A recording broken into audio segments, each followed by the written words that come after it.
Christian Kirk was a very interesting prospect out of high school, Arizona prospect and product.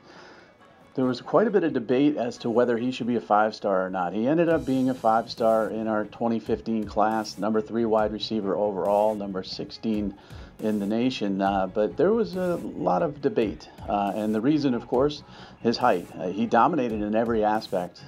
He was very, very difficult to cover. Got separation whenever he needed it to. In and out of his breaks. Not only fluidly, but very explosive, and a guy with great hands, just caught everything that was out there. We saw him at regional RCSs. He was at 2 5-star challenges for us. I think it was the Chicago 5-star challenge that really separated him from the pack when it came to making him a 5-star. He was just so good in every aspect against some of the top cornerbacks in the country.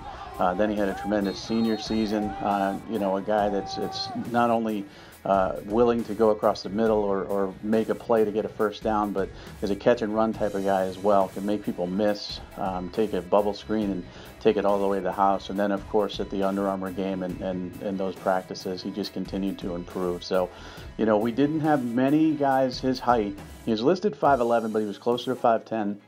But he was built. He was blocky. He wasn't very thin. Not an angular kid at all.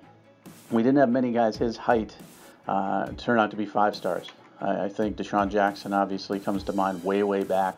But we overlooked that, especially as the NFL started to gear towards not being so focused on size and 6'4" guys. They started to draft guys that were a bit smaller, and some of the smaller guys like Antonio Brown and others started to dominate at the NFL level and at the college level as well. We started to see a bunch of players just dominate despite the fact that they weren't the tallest guys in the world, and that's really what it came down to with Kirk. And I have to credit Rob Cassidy. Rob Cassidy at the time was our West analyst and was handling the state of Arizona.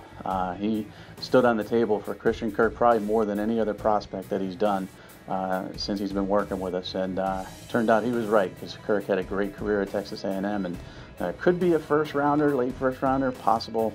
Certainly second rounder, I think, is the lowest he'll go, and just a dynamic football player.